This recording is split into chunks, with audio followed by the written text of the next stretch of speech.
Talk about times.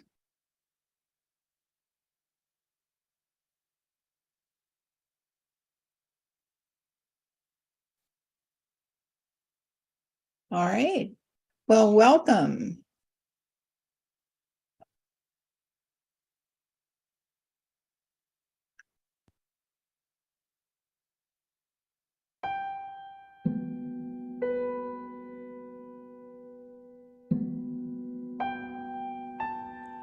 Divine Creator, we ask that the light of highest awareness fill the minds and hearts of those who are open to your light. We ask that they be assisted and strengthened in their resolve to achieve peace using peaceful means. May their minds, their hearts, and their actions reflect the divine will to good for all. Comfort, strengthen, and support those who are in a difficult situation in their mind, body, or spirit. Bring confidence to them that your divine hand is at work in their life. Amen.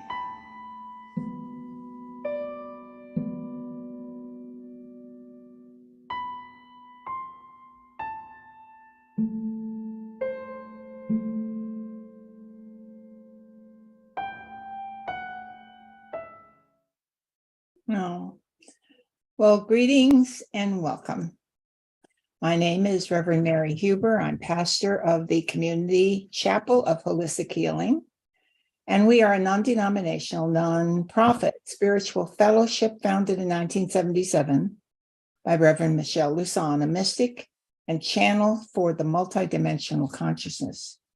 Our organization was placed here in the DC area so that we would be a light for the nation's capital under the direction of, from Spirit, Swami Sivananda, who stimulated Michelle to form it here. We are here. Our mission basically is to help in personal and global spiritual transformation. I hope you found our website at www.ccwh.com and looked at our website because we have some information there you might enjoy. At this time, I hope everyone's microphone is on mute. I thank you very much. And we always begin every session that we have, whether it's a meeting or whether it's a chapel service, with the recitation of faith, hope, and charity affirmations, otherwise known to us as the three healers, because they balance all the systems in your body according to the source. Our faith affirmation: I believe in the spiritual existence of myself as a perfect image of the divine creator. In this reflection, that is my physical embodiment, I have faith in the supreme guidance of my soul for my balance, my needs, and my opportunities. Outside of myself, there are also perfect images, and nothing can delude my thinking otherwise. A hope affirmation: acknowledging my faith in the omnipresence of my divinity, I hope for realization, awareness, and acknowledgement of the existence of the great I am within myself.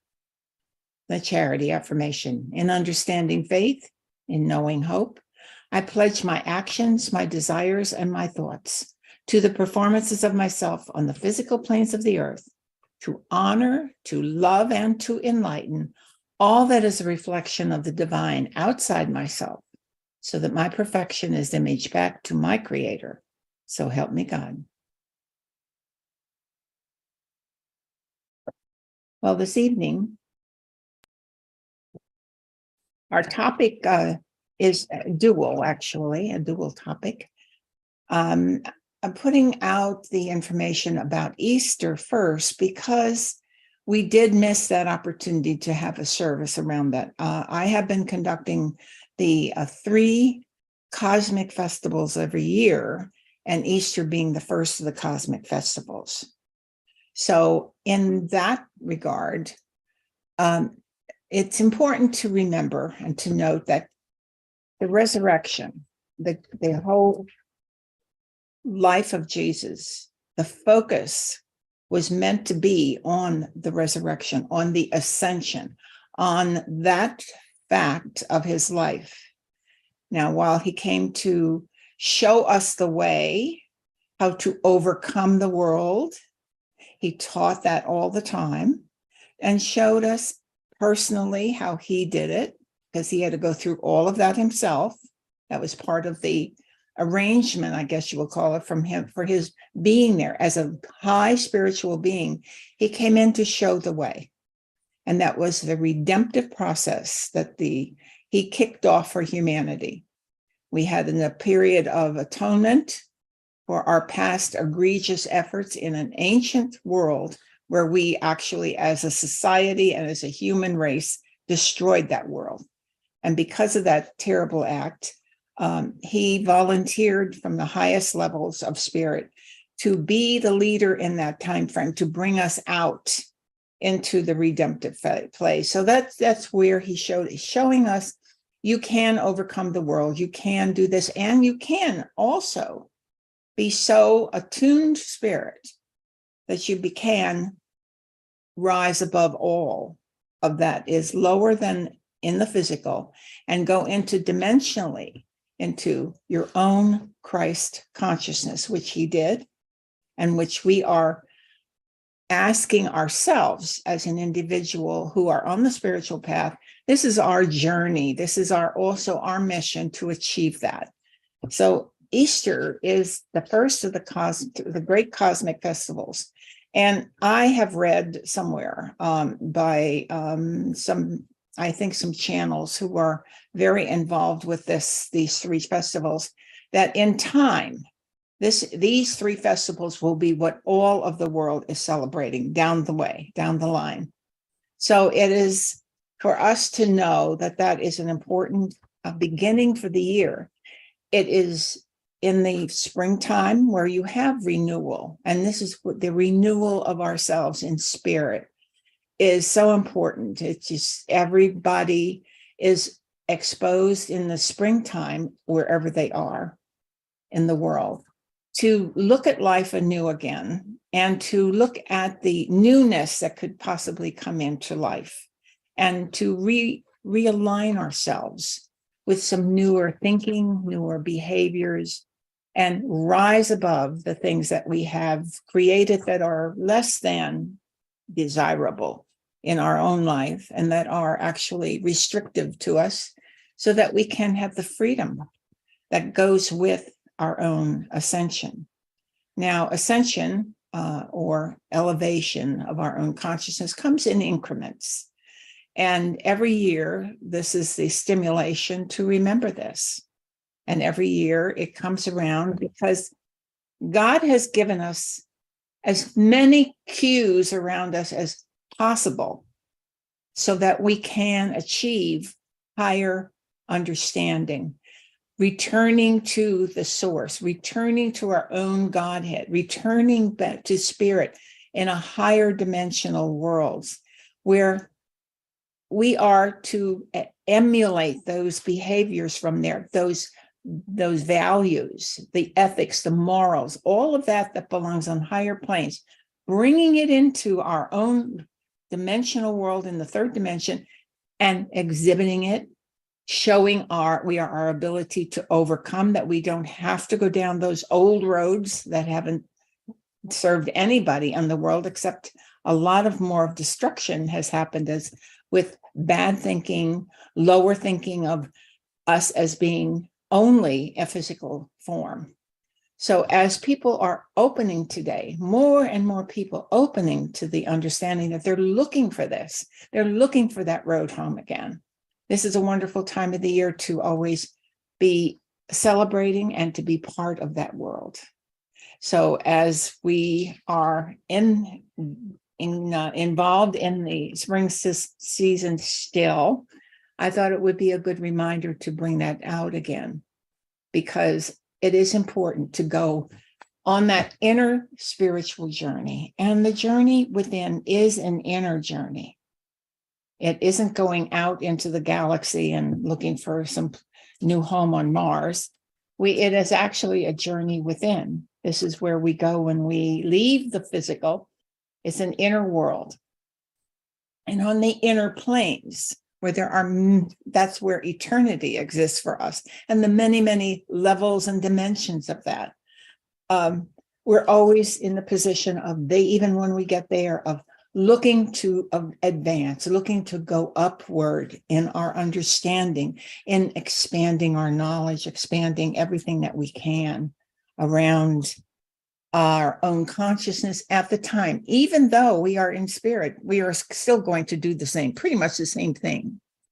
Now, when it comes to the fact of going within, the reason I labeled part of the label for today was about meditation. Meditation is, I'm speaking to the choir now, I realize that, but meditation is a very important part of everyone's journey to know how to go into the inner worlds. And the inner world within ourselves is gained only through that. That's the meditation was the earliest form, I guess, exercise or way that spirit brought to humanity so we could know how to get back. Because once we lost this sight of who we are, that we were spiritual beings inhabiting a physical form, and as humanity's consciousness dropped into the understanding of themselves as only being physical, then spirit had to give us a way out, and meditation was certainly the very first tool that we have in order to do that.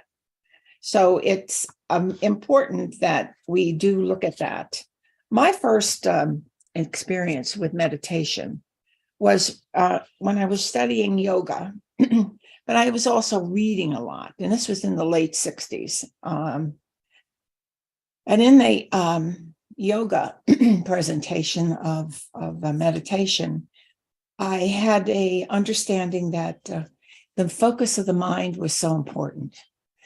And today's world it's important that people remember there is a discipline that goes with going within. If you're going to make advancement, disciplines are important. And there is a way to do that and to pay attention that we include these disciplines in our life. So the first exercise that I did, that I had read about because I didn't know what I was doing, I had no instructor around me or no one around me who was interested in this. The book that I read told me to just get a candle and focus on the candle burning.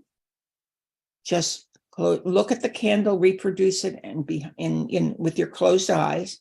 And when you lost it, the sight of that image that you were creating, go back and look at the candle again and close your eyes again, and just keep doing that until the time went by that you thought you should be sitting there. No particular time frame was, but it had to do with focusing. It also said you can take some object that is of meaning to you, that has a dimensional meaning to you, so that you can take that one. You could take a flower and focus on the flower and do the same thing. You could take maybe a little statue or even a jewel, a crystal, whatever has greater meaning behind it would be the object to take. It would be hard to, you can probably do it with a pencil, but I've never tried it, because the pencil doesn't have a great dimensional meaning to me, but all of the other things did. But I found it to be more engaging to take a candle because it had a sense of aliveness to it and an interest that kept bringing me back to it. So just for the sake of the video, I would like people in the audience, whoever is tuning into this, to find something that in your room that you find is elevating to your spirit, that would lift you up, that would bring you into another place where you could focus on it. So if you can find that image and do the same thing with the candle that I did with the candle. You look at the image and close your eyes. Now, reproduce that image that you have of that in the inner, they say the backside of your eyes. Anyways, in your mind. And When you can't do that anymore, look at it again and go back and reproduce it. It becomes easier the more you do it. And maybe not in the first sitting, I should say, but maybe it will take several sittings in order to do this. Now, I always gave myself a time. I actually had to put a timer on because I had to know that I had other things to do. But these things can be incorporated with some discipline so that there is a focusing of the mind on a singular object, excluding all other thoughts and all other reasons for being sitting there.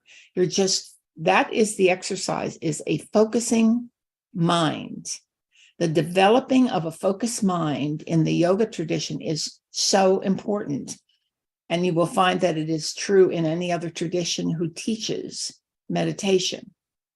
Meditation, by definition, is an acute awareness and listening, being acutely alert with no other thought other than to focus it on God, the God sense within you, finding that perfection within you. You're looking, you're seeking, you're expecting. You may not see anything when you close your eyes, eventually when you're finished with this exercise, but you've learned to focus.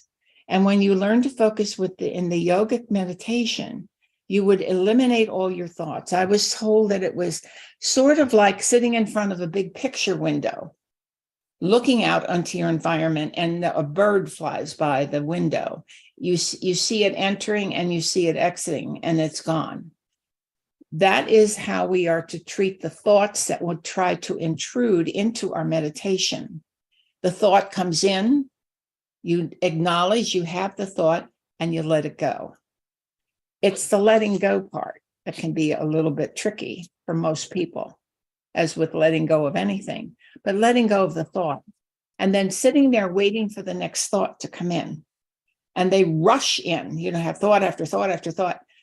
But when you do this exercise, you're training your mind to know that you're not looking for more thoughts. You're looking for no thought.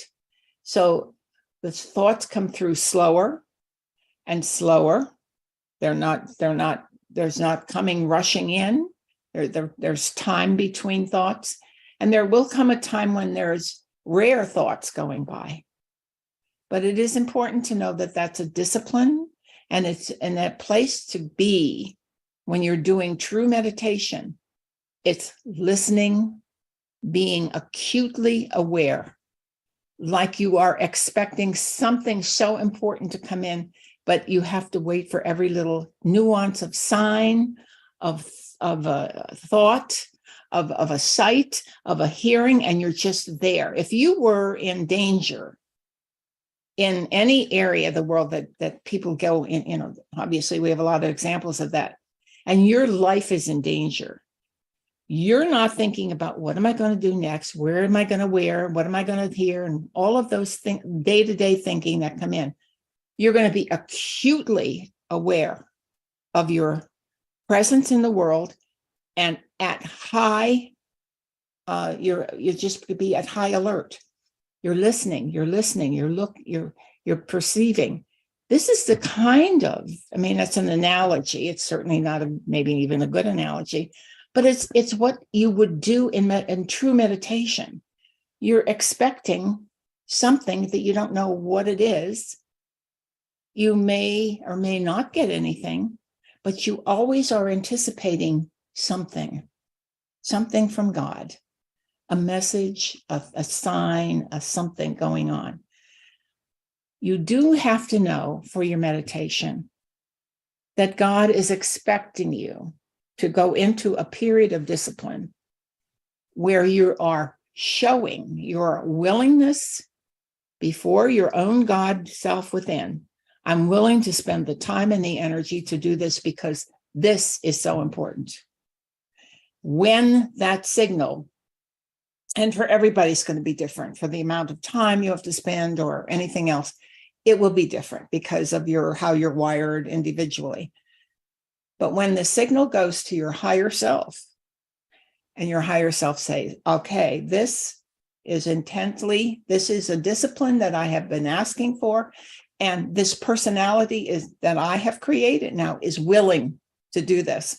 Now I can show something. I can respond.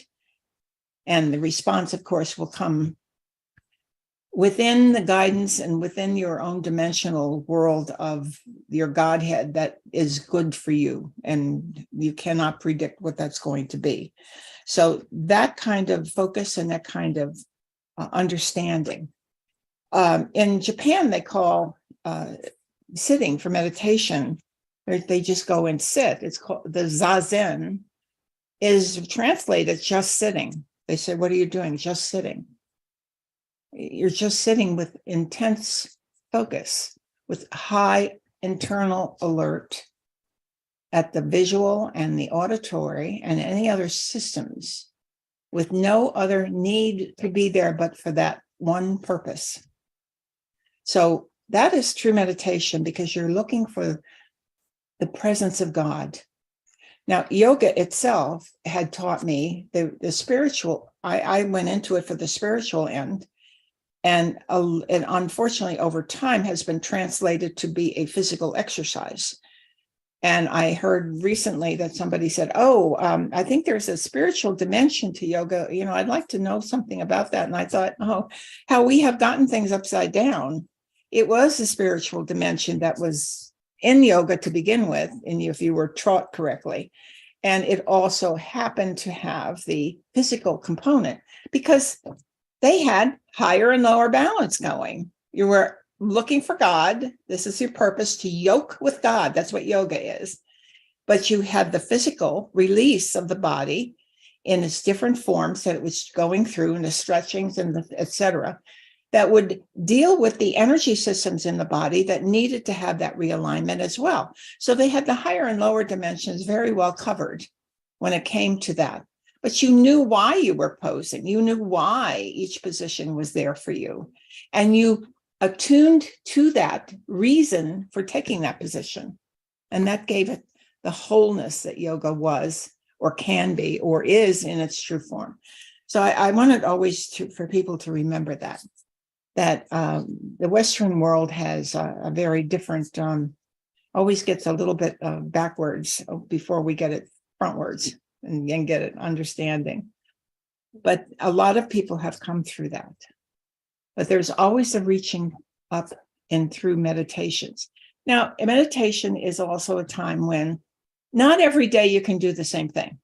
Believe me, by the time you've done a whole lot of those focusing meditations, you're so ready to go on to something else, because it is really, you think, I think this is, I'm overdone in this. But anyway, it's important to know several kinds of or ways you can approach meditation, or bring yourself within and bring yourself into a different alignment with God, get everything aligned. And certainly, if you can't sit quietly and do something, going out in the outdoors and doing some walking, a lot of people do that. And if you're taking the opportunity to be mindful in what you're doing in the environment and making that connection, that is just as valid. But it is also a certain discipline that you need to achieve, rather than to go out and start wandering in your head. I mean, you might be wandering with your feet, but your head should not be wandering when you're doing this. The appreciation of the environment is a deeper appreciation. And once you get into the understanding of life and the presence of life around you, and looking for God in all of these things, that's better than looking for a particular species of this or that. It's all nice and it's very helpful to be relaxed in that way, but the purpose of mindfulness would not be achieved. Certainly an enjoyment of the environment is always promoted when you want to bring yourself into alignment. You don't have to always be meditating or be in mindfulness, but when you want to do meditation in the environment, the mindfulness, tuning to really what you're there for and what you're really looking at is a very different dimension than just casually looking. So that's the mindfulness meditation. Many people like to have the guided imagery. Guided imagery, I always teach, is not necessarily meditation. Guided imagery can be done for many reasons. Certainly, guiding yourself is the ideal, because it's important for you to know that you can do it on your own. But I'm telling you, it's also nice to have somebody else do the driving for a little bit from time to time, because it brings, first of all, it would bring a group together very nicely if you all had the same dialogue that was going on. So that's always one good thing for meditation in a group doing guided meditation. But at some point in the meditation, you've got to make it, when you do the guided imagery, you've got to make it your own. Your journey within is your journey within.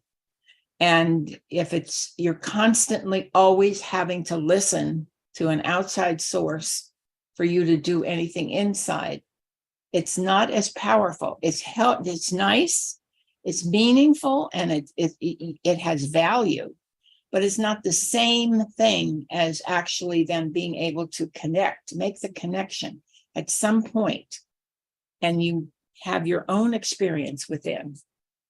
Even though the dialogue goes on, it's just there to help you, or to help those who maybe haven't quite gotten to that particular point where they have made the meditation their own. Because that alignment with God is so important that none of us can do it for another person. We can only help each other get there. So the stimulation of group meditations are wonderful, because the energy of the group can align us even faster.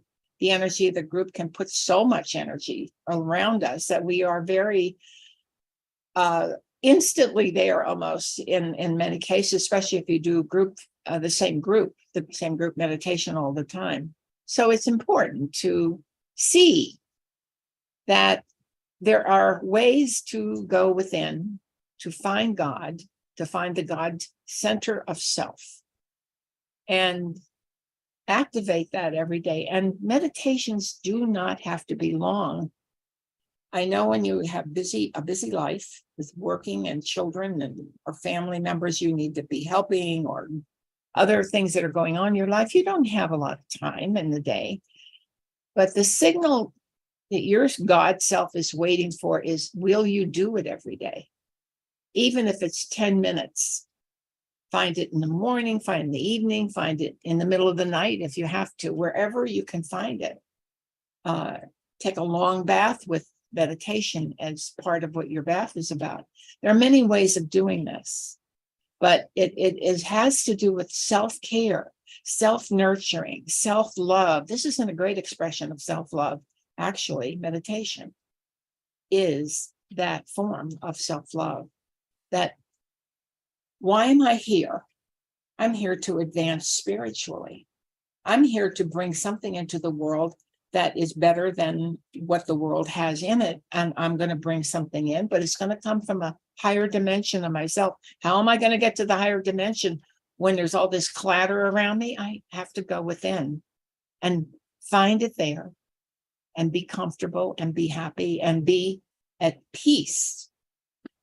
And that's hopefully one of the great benefits of meditation, would be to bring complete inner peace. When you find that you can find the inner peace, you can also find great healing, because true healing will occur only when the individual can find inner peace. Otherwise, it keeps unwiring itself. So the many ways that we go to God are multiple, and it's not just one culture. Every culture has symbols and signs and help for us. And I'm very attracted to, and I understand the reason for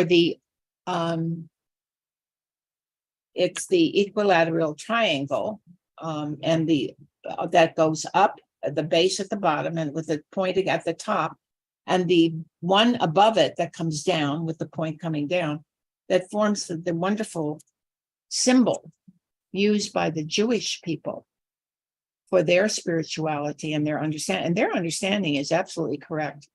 It is, we form the base of ourselves and we are appealing and we are in that dimension of going to God, which forms that wonderful triangle.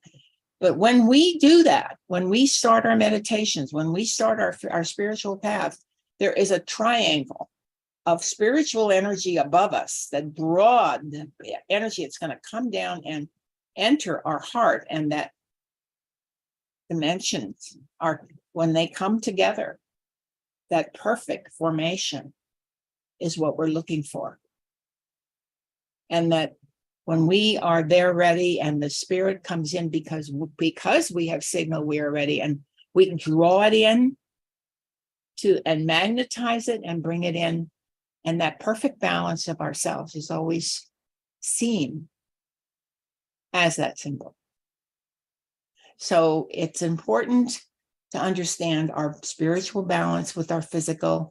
It's important to know that the higher and lower balance within us is keenly important.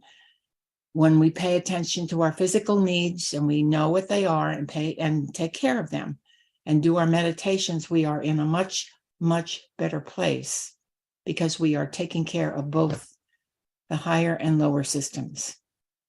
And I thought just for meditation this evening, we'll start with a guided imagery, because that is helpful. It's very helpful in a group and bring us together. The energies that swirl around us, I love the energies of the spiraling energies.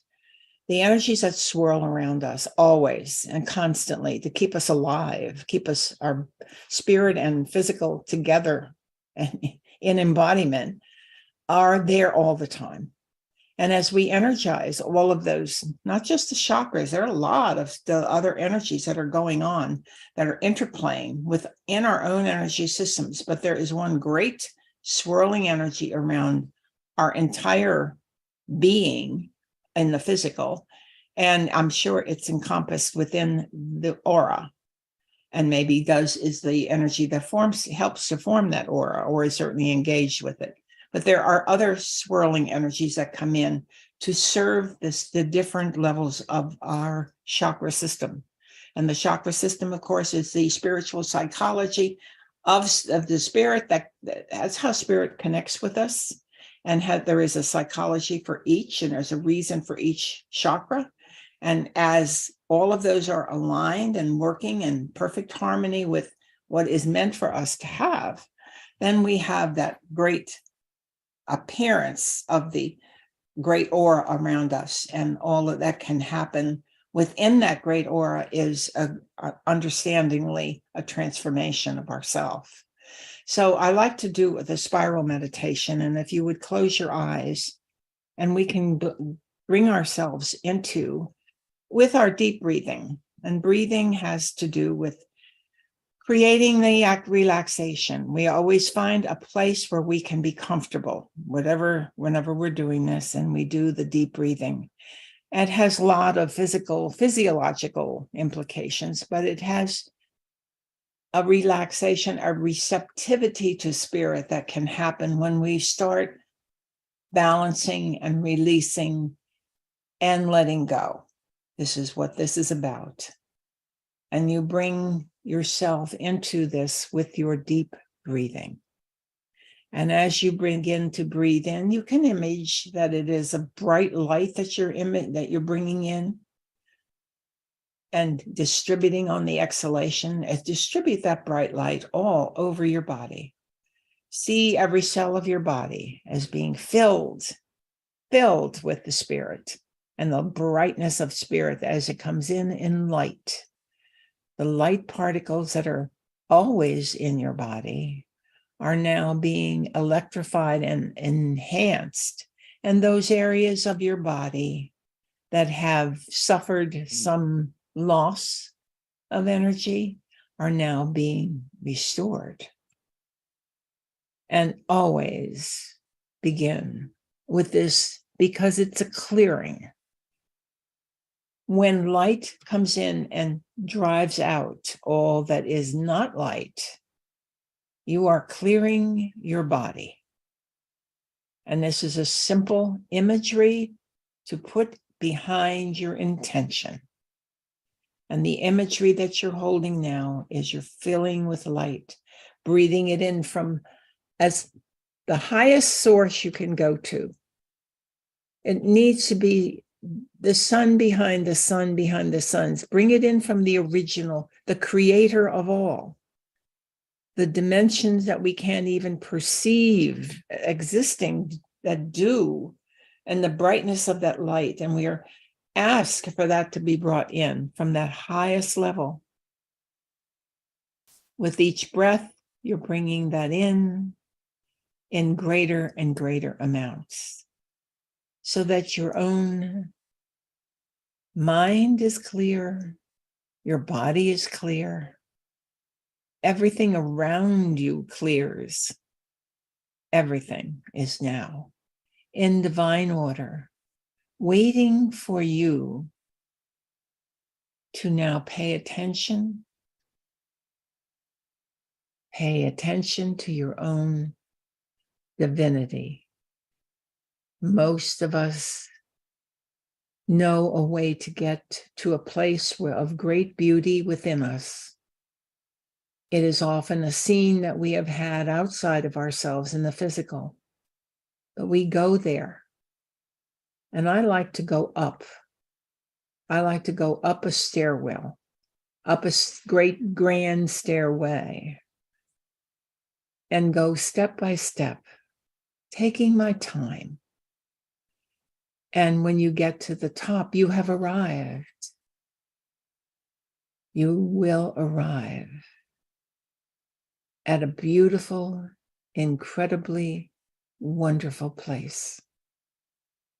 It's a place within you, always there, always waiting for you to join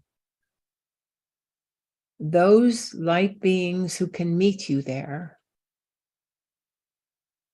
and those light beings that are now allowed to come into the very same space you are in, because you are now filled with light. And when you have great light, it's always great love. And with great light and great love that you have, you attract to yourself in great dimensionally, many dimensions of beings can join you who know you very well. Those who have been with you probably from the beginning, when you first were aware that you were an individual. The spark of God that created you. And you said, I am. I understand. I am. That place and time, way in the back, many, many, many, maybe eons ago, maybe longer.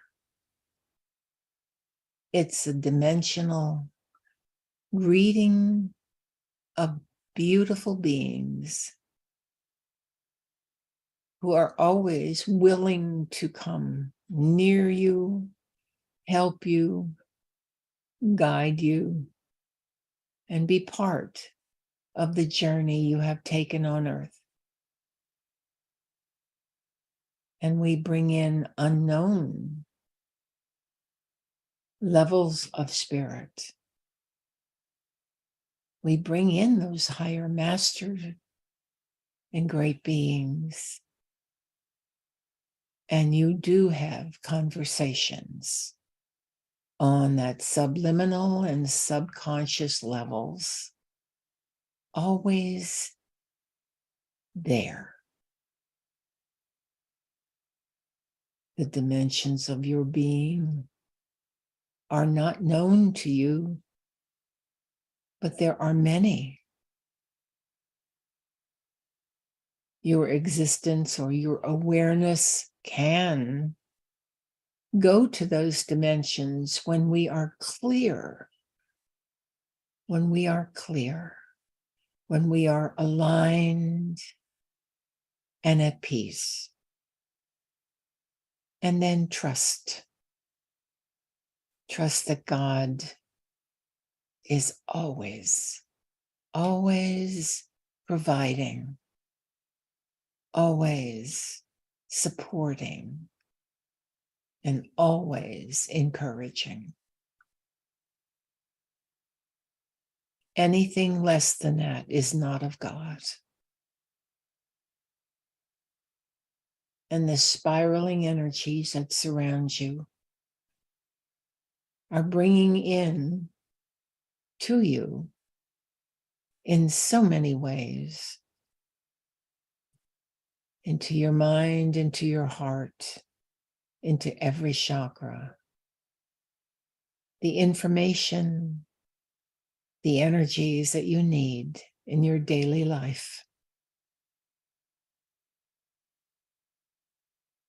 They're part of us. They're clear now, perfectly clear. And we are now informed on every level of our being, of our purpose, of our status, of our projections into the future, and anything else that would guide us and help us.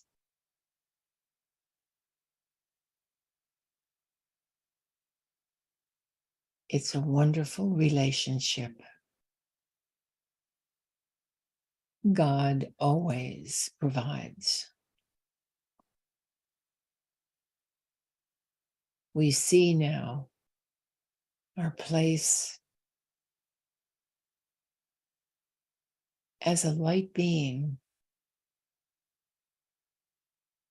and we emanate all that we are out for the building up of the world and the elevation of those around us.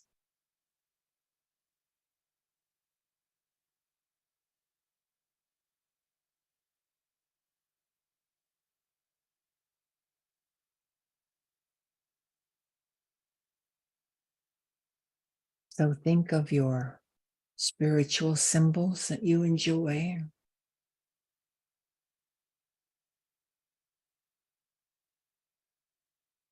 Think of yourself being the Star of David. Think of yourself as having perfect now alignments, higher and lower. And it is so.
And you might say, within my being, I acknowledge the existence of my spiritual nature.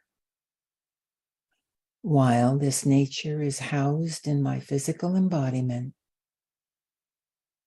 I seek within myself to expand the light and love of my own divinity. I now energize the energy vortices that secure, that stabilize, that bring spiritual power, and link my life force with the intelligence of the planet, the solar system, and the universe, and gives me kinship with all of life forms. I pray to know myself as a personification of divine intelligence and divine love in created form. And I acknowledge that this form is blueprinted in myself as a human being.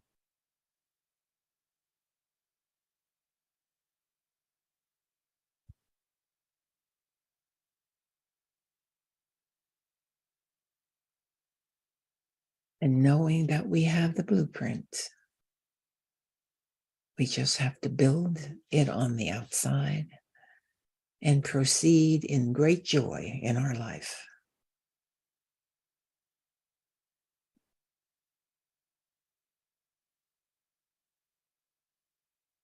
So when you're ready, begin to withdraw from the place that you have been enjoying in spirit, the beautiful place within, knowing that you have done a great alignment and even a great healing on many areas of your being, may be unknown to you. But you come back with the confidence and the understanding that your divinity is here always, every second of the day, aligning with you when you align with the higher forces. So bring back yourself into the physical, into the place where you are seated in your room. And when you're ready, rejoin the group.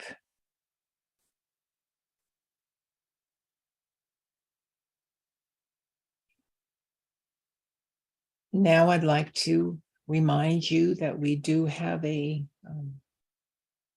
place on our website where you can make a donation if you have the ability to have money to share with us so that we can continue to have all of these services and other activities that are coming up, and they are coming up this year, and help us along the way. So the PayPal button, you can pay by PayPal, but you can also at that place pay with a regular credit card. So thank you so much for this. And I would like to thank you in advance for that.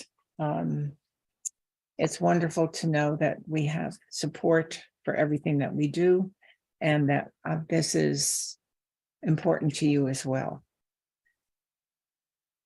And we can end now with a joining of our hands. You might image ourselves in our room that we used to be in, and joining hands. Always, we sang this song, "Let There Be Peace on Earth," and these are the words that we sang that went with the song.